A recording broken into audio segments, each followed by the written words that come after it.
Apa ibu Puji ini langsung dimutilasi. Jam 2 malam itu langsung dimutilasi, langsung dipotong-potong dan dicincang-cincang sebanyak 10 potongan. Oke guys, kembali lagi dengan saya di BG Blind Channel.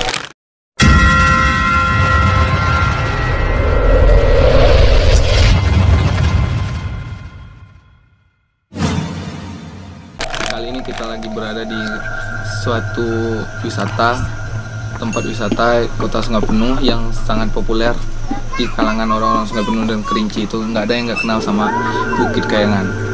Bukit Kayangan ini suatu wisata yang mendominasi dan masuk kategori tempat wisata yang populer di Indonesia. Nah, kali ini saya di sini akan menceritakan sebuah kisah mutilasi yang dilakukan oleh seorang wanita yang bernama Astini atau yang dikenal dengan Nyonya Astini. Nyonya Astini ini lahir pada tahun 1955 dan pada saat melakukan pembunuhan itu dia berumur 41 tahun. Dan Nyonya Astini ini dari kecil itu sudah dibesarkan oleh kakak tirinya. Kakak tirinya ini yang sifatnya mungkin sangat keras, dan dia tuh udah dari kecil tuh udah terbiasa dengan kekerasan atau dengan tindak kekerasan yang dilakukan oleh kakak tirinya itu kan, dan sering terjadi pada film-film itu kan. Dan Nyonya Astini ini sudah menikah dan dia dikaruniai oleh kedua orang anaknya. Akan tetapi anaknya itu bernasib malang, dan kedua orang anak itu telah meninggal dunia. Nyonya Astini ini mempunyai suami bernama Supilin, dan Nyonya Astini ini bekerja sebagai pembuat plastik di beca, dan Pak Supilin ini bekerja di bengkel. Jadi dengan dia bekerja, si Ibu Astini ini bekerja di sebagai pembuat plastik beca, dan suaminya tuh sebagai tukang bengkel, mungkin kurang mencukupi dengan kebutuhannya itu. Jadi dia Ibu Astini ini dan berusaha untuk mencukupinya dengan cara dia berutang. Dan Ibu Astini ini dia berutang ke Ibu Puji, dan dia berutang itu sebesar Rp20.000. Dan saat meminjam utang itu Ibu Astini ini kan seperti biasanya, dia ngeluh dan menceritakan seperti orang kesusahan itu kan. Ibu Puji, gimana Bu? Saya mau pinjam uang Ibu, katanya. Kata Ibu Puji ini gini, berapa katanya kan? Saya mau pinjam uang Ibu 20.000 aja, katanya kan. Buat apa? Untuk bikin sambal, katanya kan, untuk bikin lauk pauk di rumah, katanya. Nggak ada uang Bu, katanya kan gitu. Dan si Ibu Puji ini lantas memberi dengan rasa kasihan, memberi uang sebesar 20.000 ini kepada Ibu Astini. Dan Ibu Puji ini bilang, kapan kamu mau gantinya? Ya udah, katanya, bulan depan aja saya ganti Bu, katanya. Tunggu saya udah dapat gaji Bu, atau seminggu lagi saya akan ganti, katanya kan. Dan si Ibu Puji ini lantas bilang, iya, ya udah, katanya. Pokok kamu ganti ya ntar, katanya. Iya, katanya. Setelah itu pada saat waktu jatuh tempo untuk penagihan hutang itu, Ibu Puji ini datang ke rumah pukul 4 sore. Jadi Ibu Puji ini datang ke rumah Ibu Astuti ini jam 4 sore. Sesampainya datang di rumah itu, si Ibu Astini ini bilang, Ibu Puji ini bilang, gimana, katanya, udah ada uang untuk ganti uangnya, katanya kan. Dibilang Ibu Astini ini, nggak ada, katanya kan, nggak ada uang, katanya. Kok nggak ada uang? Ini kan udah jatuh tempo, katanya, udah 1 bulan ini, katanya kan. Udah, kamu ini gimana, katanya kan, kamu berutang baik-baik, ini kan saya nagihnya baik-baik ini, katanya kan. Waktu saya tagih, kok kamu kayak gitu, bilangnya kan, katanya. Kamu harus tepati janji lah, katanya kan. Waktu saat itu si Ibu Astini ini bilang nggak ada uang, katanya kan. Lantas Ibu Puji ini langsung berkata kasar kepada Ibu Astini ini, bilangnya, oh kamu ini, katanya kan, dasar kamu ini orang miskin, katanya kan. Dasar kamu ini orang miskin, katanya kan. Pantasan kamu nggak ada masak, katanya. Masak aja kamu nggak bisa, katanya. mau minjem uang lagi katanya kan. Itu bilang langsung berkata kasar. Jadi Ibu Astini ini merasa tersinggung kan dengan perkataan Ibu Puji ini. Langsung Ibu Astini ini langsung membawa sebatang besi yang besar, bukan besar sekali, pokoknya besar lah, cukup untuk dipegang sama Ibu Astini ini. Lantas langsung dipukul. Wah, langsung dipukul. Taunya Ibu Puji ini langsung meninggal. Langsung diseret ke dapur. Ibu Puji ini langsung dibawa sama Ibu Astini ke dapur. Langsung bawa ke dapur dan langsung ditutupi sama karpet atau tikar itu kan. Langsung ditutupi sama karpet atau tikar itu. Biar apa ditutupi itu? Biar suaminya ini tidak mengetahui kalau dia telah membunuh tetangganya itu. Ibu Puji ini, Ibu Puji ini adalah tetangganya Ibu Astuti ini. Setelah ditutupi dengan tikar itu, dan Ibu Astuti ini seperti biasa aja, seperti biasa dia lakukan sehari-hari.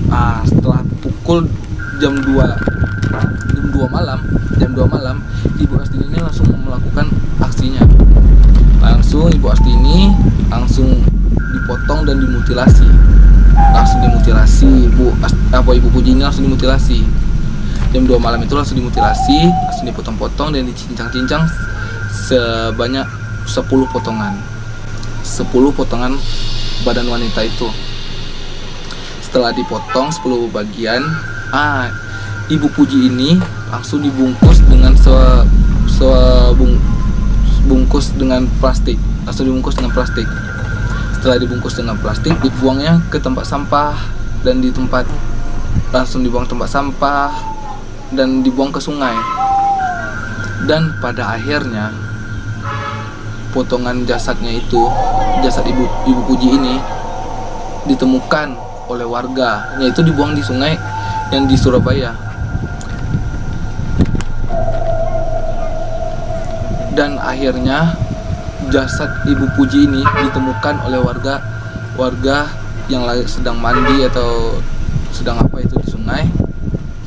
Soalnya warga itu melihat ada sebungkus plastik yang besar, dan saat diperiksa itu adalah jasad Ibu Puji. Warga yang menemukan itu adalah warga Wonorejo, Surabaya. Kemudian jasadnya itu dibawa kemudian si warga Wonorejo ini langsung melaporkan ke kantor polisi. Bahwa warga itu menemukan sebungkus plastik yang berisi jenazah. Sebungkus plastik yang isi potongan manusia itu. Langsung polisi memeriksa tempat kejadian itu di pinggir sungai Wonorejo itu. Lantas jasadnya ini langsung dibawa ke rumah sakit. Setelah dibawa ke rumah sakit, itu langsung dimasukkan ke ruang jenazah. Dan ternyata jenazah ini diidentifikasi adalah keluarga korban yang bernama Agus Purwanto. Agus Purwanto ini adalah kakaknya si Ibu Puji itu. Dan ternyata Bapak Agus itu langsung bilang, ini keluarga saya Pak, ini adik saya ini katanya kan. Dan diselidiki bahwa Ibu Puji ini udah 2 hari menghilang dari tidak diketahui kalau dia udah 2 hari tidak pulang. Dan keluarga itu sudah mencari kemana itu tidak ditemukan. Dan tetangga pun melihat kalau Ibu Puji ini terakhir sama Ibu Astuti ini, bahwa Ibu Puji ini masuk ke dalam rumah Ibu Astuti. Dan langsung polisi langsung menuju ke TKP, ke tempat Ibu Astuti tinggal, dan langsung ditahan. Ibu Astuti ini langsung ditahan dan langsung dibawa ke kantor polisi. Sesampainya kantor polisi dan diinterogasi, bahwa Ibu Astuti ini mengakui kalau dia telah membunuh Ibu Puji itu. Dan bahkan dia bukan membunuh satu orang saja, dia telah membunuh 3 orang termasuk Ibu Puji itu. Mana dia berutang itu kepada Ibu Rahayu, ia berutang sama Ibu Rahayu sebesar 1.200.000 rupiah, 1.200.000, dan dia pun tidak sanggup membayarnya, dan dia melakukan hal yang sama, dia pukulnya kepalanya itu dengan sepotong besi dan dimutilasi. Jadi yang berutang jadi Ibu Astuti ini dia bukan berutang dengan satu orang saja, dia berutang ke tetangga-tetangganya waktu saat dia susah. Dan Ibu Astuti itu mengakui akan tindak kejahatan yang dia lakukan dan memutilasi itu. Setelah itu langsung Ibu Astuti ini pada tanggal 17 Oktober 1996 itu Ibu Astuti ini langsung dihukum hukuman mati, dan waktu persidangan itu langsung dihukum mati dia. Akan tetapi Ibu Astuti ini langsung mengajukan banding ke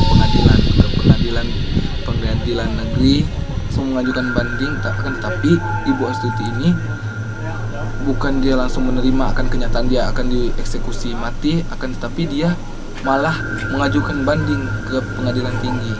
Sembari dia menunggu hasil bandingnya itu, dia langsung dibawa ke LP, lembaga pemasyarakatan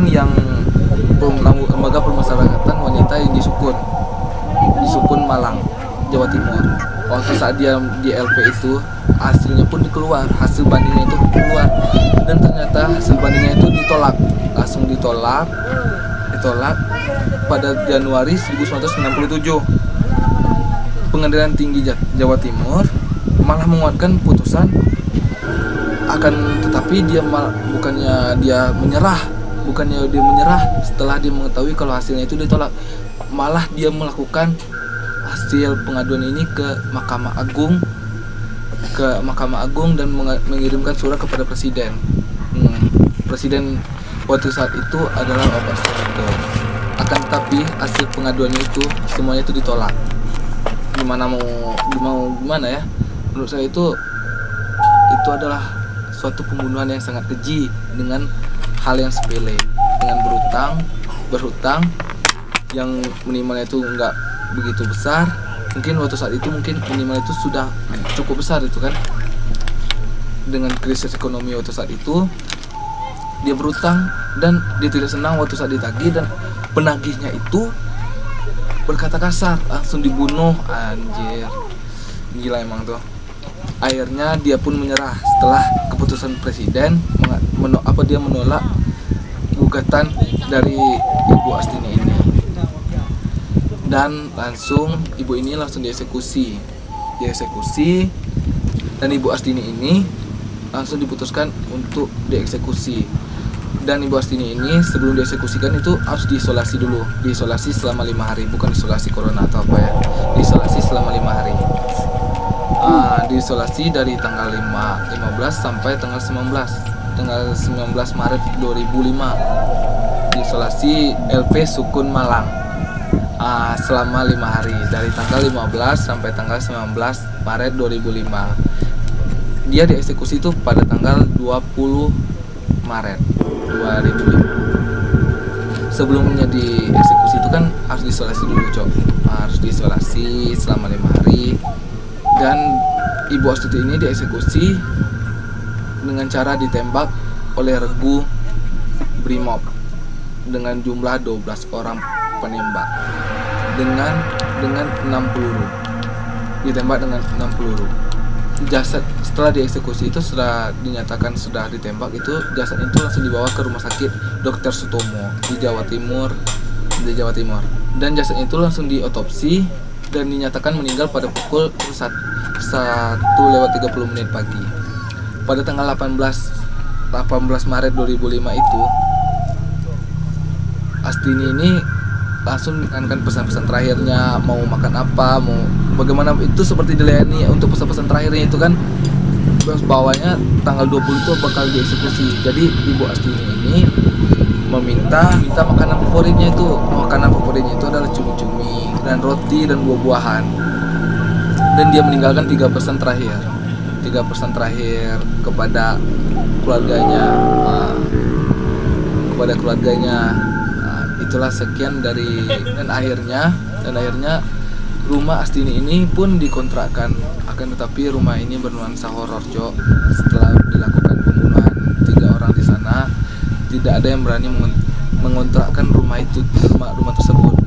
Akhirnya rumah tersebut dihuni sama keluarganya sendiri. Dan itulah akhir dari kisah dari mutilasi dari Ibu Astini ini. Oke, kepada teman-teman yang mempunyai hutang segera dibayar, jangan sampai ditunggu ditagih baru dibayar atau bagaimana, ntar terjadinya pembunuhan seperti ini kan. Pembunuhan ini berawal dari berutang, Cok. Itu kalau kalian, pokoknya yang teman-teman yang masih punya hutang, tolong cepat dibayar, jangan sampai tunggu ditagih. Oke? Itu pesan-pesan dari terakhir dari saya itu. Mungkin itu kisah dari Ibu Astini. Dari kisah Ibu Astini ini, ambil posisi positifnya, yang negatifnya tolong dibuang dan jangan dicontohkan. Bagi teman-teman, jangan lupa bayar. Cerita ini tolong dibayar dengan like, comment, dan subscribe. Oke? Jangan lupa tinggalkan kolom komentar. Mungkin ada teman-teman yang tahu berita ini, kisahnya mungkin ada yang keliru atau yang mungkin salah saya baca atau bagaimana, tolong komen di bawah. Selama saya menceritakan Selama saya menceritakan itu mungkin ada yang salah, tolong komen di bawah. Oke, thank you.